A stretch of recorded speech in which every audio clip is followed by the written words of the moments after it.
Okay, so I also got a ton of questions asking how did I find out and the stage and everything.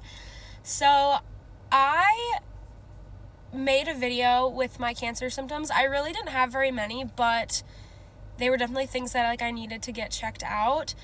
And so I went to just go get a normal pap smear from my doctor, my OBGYN, and it came back abnormal. So she just thought it was like HPV or something, and it was fine. We'll do a colposcopy, which is basically where they go into your hoo-ha and they take a chunk out of it and then they biopsy it.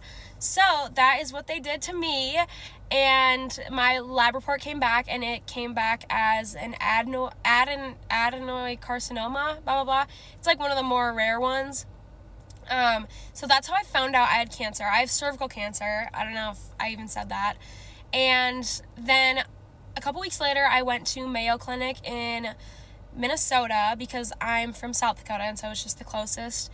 And they ran a bunch of tests. They did a bunch of blood work, blah, blah, blah, scans, all that stuff. And basically came to the conclusion that it was stage 3 because it was in my cervix, in my uterus, down my vajayjay, and then there was a couple lymph nodes below my diaphragm, down here, that were affected. So I went to go get radiation and chemo and all of that, and my doctors were pretty sure that it was going to be curative. My cancer is also non-HPV, which is 1% of cervical cancers are HPV, and mine is not. And I'm also 21 years old, so my doctors were just absolutely baffled.